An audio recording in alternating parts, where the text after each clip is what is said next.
Hey guys, today I want to talk to you about a very interesting custom from the ancient world. That is the custom of an armor bearer. Kings, military leaders, noteworthy warriors, they would all have armor bearers. And there were a couple of different reasons why they had the armor bearer. The first reason is because they were very important individuals, both to their country and to the battlefield. They had an armor bearer there to watch their flanks in the fight to make sure nobody snuck up on them. They would carry the extra weapons. A lot of the noteworthy warriors were trained in multiple different weapons, unlike the normal infantryman who is a lance thrower or a spearman or a sword wielder. They were trained in all of them. So the armor bearer would carry the extra weapons that the champion wasn't carrying currently. Another reason for the armor bearer was to train young men how to be warriors. They would take a promising young man from the ranks and say, okay, you're going to be my armor bearer. I'm going to train you. I'm going to prepare you so that you can replace me as an elite warrior, so we can build up our ranks with powerful fighting men. And sadly, this concept is all but extinct in our world nowadays. Sure, in our military we still practice this to some degree. In the Marine Corps I had a number of NCOs who were above me as I was a young Marine, who took me under their wing and showed me and taught me what it meant to be a good leader, what it meant to be a good Marine, what it meant to be successful at my job. That lesson was not lost on me, as once I became an NCO, once I became a section chief in had my own artillery gun, my own howitzer section. There were a few promising young Marines who I would take into my care, so to speak, and I would spend a little bit of extra time on them because they showed promise. And I wanted my unit, my Marine Corps, to be as successful and as powerful as it possibly could be. And so I trained these guys up and I gave them every ounce of my knowledge that I possibly could. This, though, it's not something that we see in Christianity, and it should be. The Bible speaks of it, and it doesn't warn us against it. It shows how they use them. But this concept is not being used by us today. The older men in the church need to be bonding themselves with the younger men. The middle-aged men need to have an older man and a younger man. It's not even so much age, it's your spiritual maturity. That's what matters. You should always be bearing the armor for someone else and have someone bearing the armor for you. Today we're going to look at 3 different examples from the Bible. All 3 of them are from the book of 1 Samuel. And we're going to learn a few very important and very powerful lessons that we can apply to this modern idea of an armor bearer. I'm talking about this in this way, talking about armor bearers, because any of you followed Warrior Way Ministries, that's what we're about. We are in a spiritual war. And if we don't constantly view our lives like that, we will quit being warriors fighting the battle, and we will start to become prisoners of that war. So, this is one of the steps, one of the very, very important steps that we need to be taking as Christians to continue being successful in our faith, in our communities, in our churches, and expanding the kingdom of God. So our first lesson comes from 1 Samuel chapter 14. We're going to read verses 1 and 2 and then 6 through 14.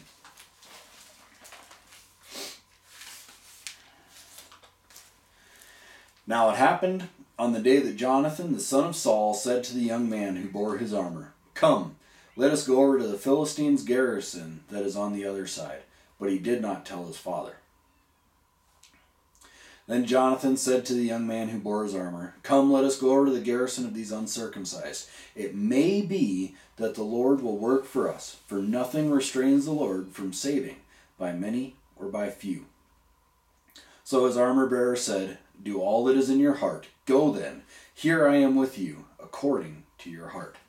I just want to read those last two verses again, because it is really, when you stop to think about it, nothing short of amazing. "Come, let us go over to the garrison of these uncircumcised, that it may be that the Lord will work for us, for nothing restrains the Lord from saving, by many or by few."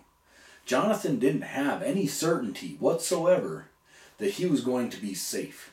He knew that it was going to be he and his armor bearer against a countless number of Philistines, because they were the only two attacking. So there was amazing courage on Jonathan's part. But the part that I love about this is that his armor bearer said, "Do all that is in your heart. Go then, here I am with you, according to your heart." He was steadfast, he was courageous, and he had faith that the man he had attached himself to was valiant enough and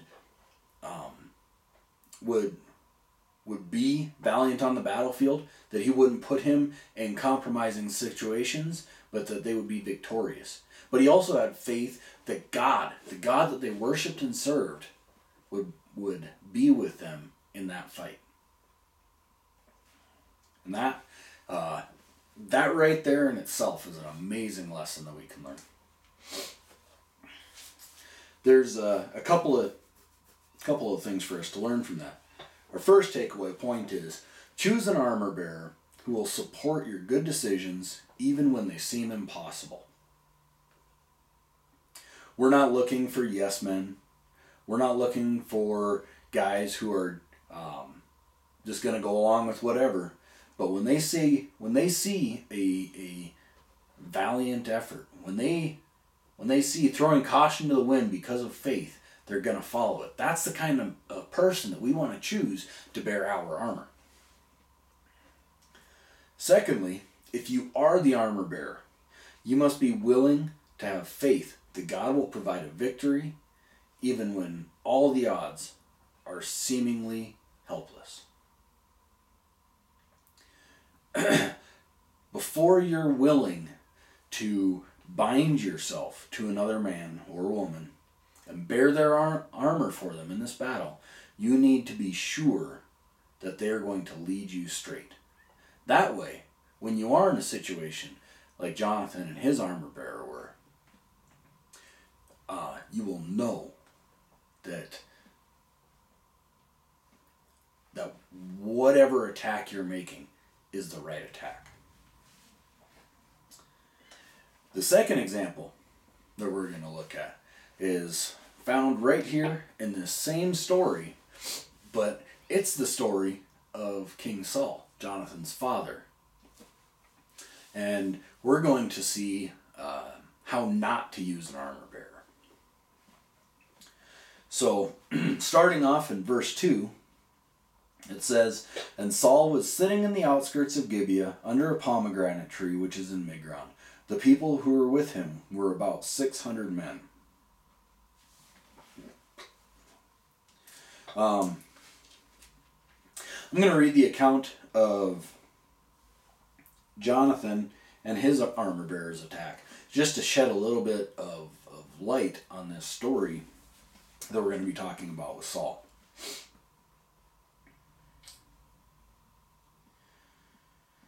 "And Jonathan climbed up on his hands and knees with his armor bearer after him, and they fell before Jonathan. And as he came after him, his armor bearer killed them.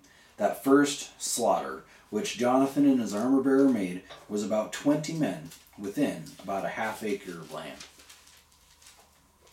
And there was trembling in the camp, in the field, and among all the people. The garrison and the raiders also trembled, and the earth quaked, so that it was a very great trembling.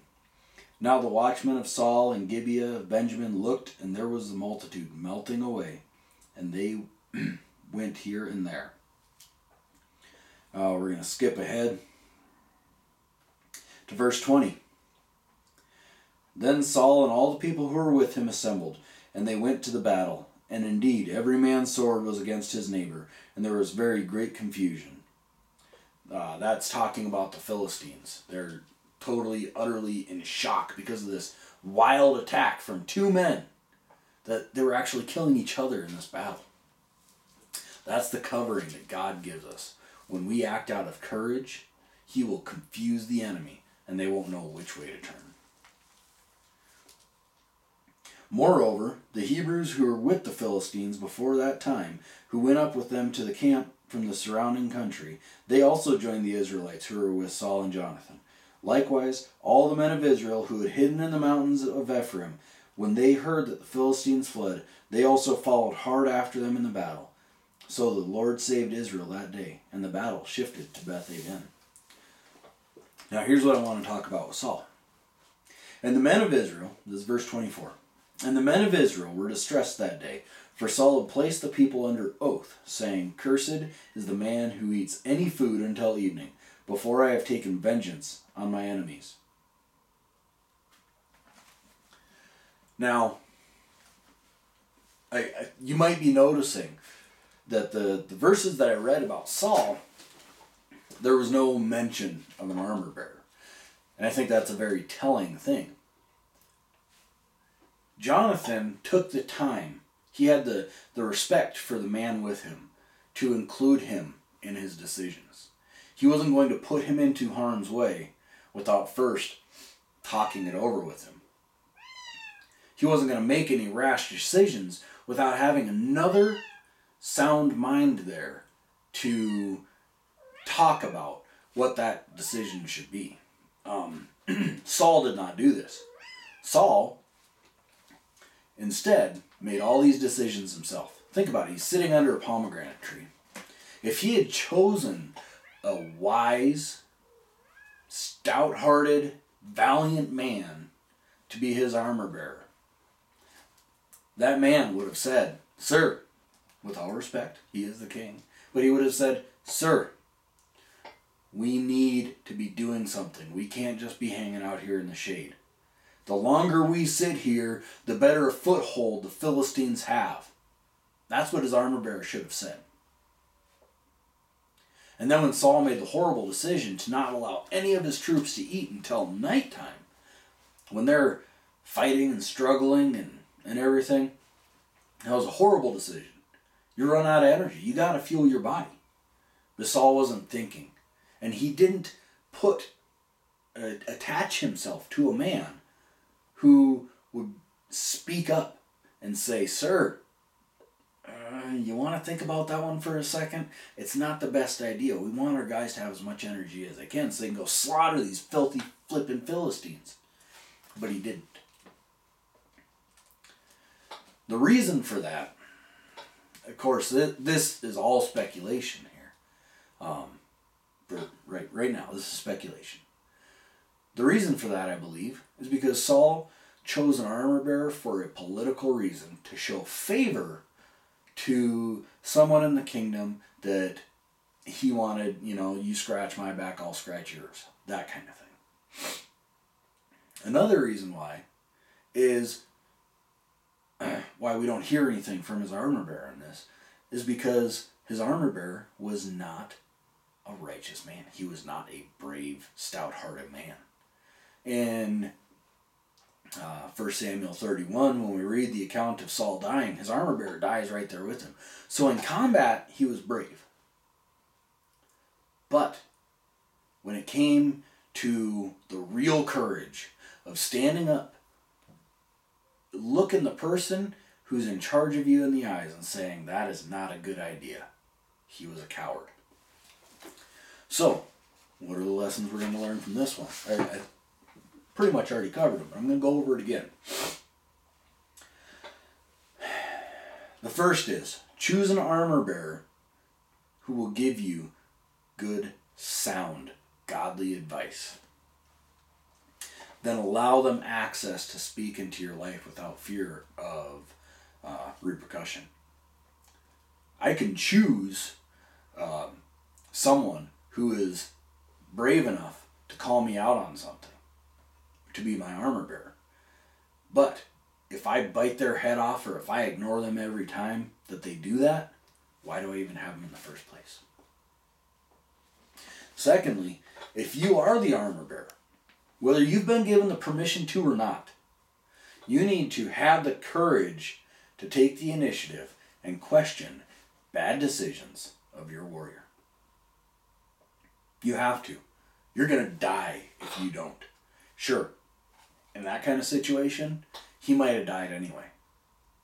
But by not speaking up, he made it a certainty. Our third example is from one of the most famous Bible stories ever. Easily top 5, probably top 2. And that is the story of David and Goliath. But we're going to take a look at it from a completely different angle. It's one that I've never heard preached before. And it's probably one that you've never heard preached before either. I'm not trying to show off how smart I am. If you know me, you know that's not true. But this is something that God placed on my heart, so I'm sharing it with you. So we're going to go to chapter 17 in 1 Samuel. And we're going to go ahead and read the entire fight between David and Goliath. And then I'm going to go back and I'm going to touch on a couple of points.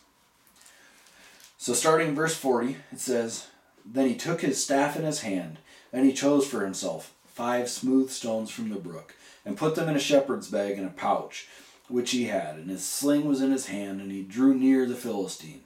So the Philistine came and began drawing near to David, and the man who bore the shield went before him. And when the Philistine looked about and saw David, he disdained him, for he was only a youth, ruddy and good-looking.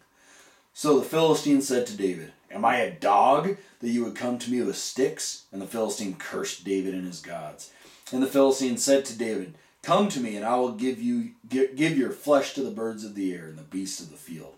Then David said to the Philistine, 'You come to me with a sword, with a spear, and with a javelin. But I come to you in the name of the Lord of hosts, the God of the armies of Israel, whom you have defied. This day the Lord will deliver you into my hand, and I will strike you and take your head from you. And this day I will give the carcass of the camp of the Philistines to the birds of the air and the wild beasts of the earth, that all the earth may know that there is a God in Israel. Then all this assembly shall know that the Lord does not save with sword and spear, for the battle is the Lord's, and he will give you into our hands.' So it was, when the Philistine arose and came and drew near to meet David, that David hurried and ran toward the enemy to meet the Philistine. Then David put his hand in his bag and took out a stone, and he slung it and struck the Philistine in his forehead, so that the stone sank into his forehead, and he fell on his face to the earth. So David prevailed over the Philistine with a sling and a stone, and struck the Philistine and killed him. But there was no sword in the hand of David. Therefore David ran and stood over the Philistine, took his sword, and drew it out of his sheath and killed him, and cut off his head with it." So, I'm sure the majority of you who will ever watch this video have heard that story numerous times. You might have even seen it played out on a flannel graph in Sunday school. But this is something that was never pointed out to me before until I was reading through and preparing for this. God placed this on my heart quite some time ago. And he kept putting this fight in my mind. And I'm like, I didn't quite understand it. But then when I came back and read it, these verses jumped out at me. Verse 41. "So the Philistine came and began drawing near to David, and the man who bore the shield went before him." So Goliath standing here, going towards David. His armor bearer's in front of him. His armor bearer's between he and David. And then verses 49 through 51, David slings the stone, knocks Goliath to the ground, goes running up, takes his sword, and cuts his head off. But if that armor bearer was between Goliath and David, who did David have to run past to cut Goliath's head off? His armor bearer. Now, of course, God won this fight. God won this battle. And typically I wouldn't say this, but we're going to look at this story for this purpose and take the divine intervention out of it for just a moment. So let's say that God didn't allow David to win, that it was just a mano fight, right? So here's this little boy, little teenager. He's got a sling and a few rocks. He's going up against the champion of Philistia and his armor bearer. He knocks the champion to the ground, and then, without sword, without spear, without javelin, runs past a seasoned warrior with sword, spear, and javelin in order to take the sword from Goliath's own sheath and cut his head off. That armor bearer did Goliath dirty. He really did. And this is why I say it.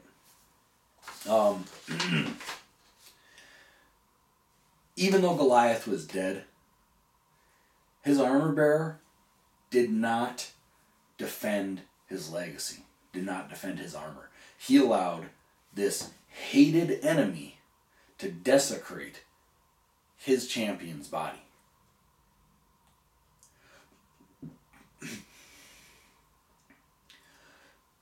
So, why? Well, he was scared. Obviously, he just watched the champion fall. But my point is this. If we're going to choose someone to bear our armor, they don't need to just be good in a fight. They need to be good in a fight when all hope is lost and even when I'm out of the picture. If I choose somebody to be an armor bearer for me, I want them to have the same courage, the same drive to fight, the same violence of action when I'm walking with them, just as when I'm dead. I don't want that to change just because I hit the ground. I want them to always be assaulting forward. Goliath did not choose that man. Sure, I'm sure that armor bearer was good in a fight, but when the chips were down, he was a coward. And that's why we need to really know the men or women who we bond ourselves with in this relationship of being armor bearers and having armor bearers. We need to know what they're really made of, so that when the chips are down, we know they're going to keep fighting. Because it's our legacy that matters. Now, if you're a Christian, you understand that it's not my legacy that I'm talking about right now. It's not your legacy that I'm talking about right now. It's the legacy that we carry, which is the legacy of Christ. I want to bond myself with someone who is going to take the lessons that I've given them and keep going.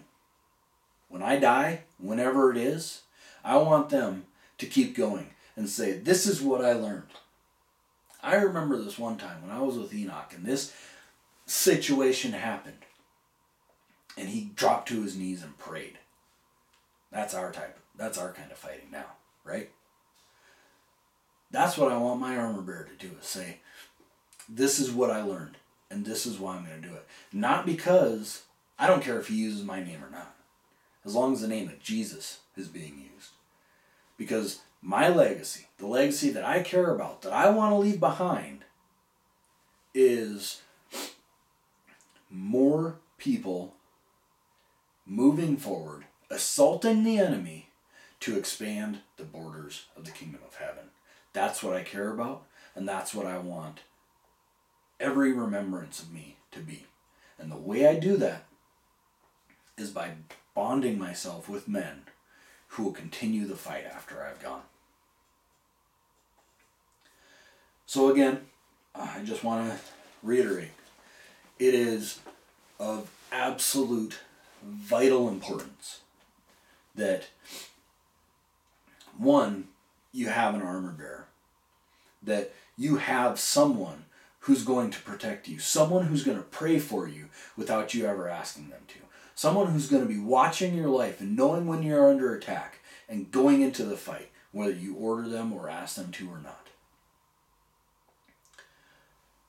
But we also need to be that person for someone else. And I think this is the biggest part. Everybody wants to be the champion. Nobody nowadays wants to be the armor bearer. Nobody wants to be the servant. But that's the example that Christ gave us. In Mark chapter 10, verse 45, I believe it is, Jesus says, "For the Son of Man did not come to be served, but to serve, and to give his life as a ransom for many."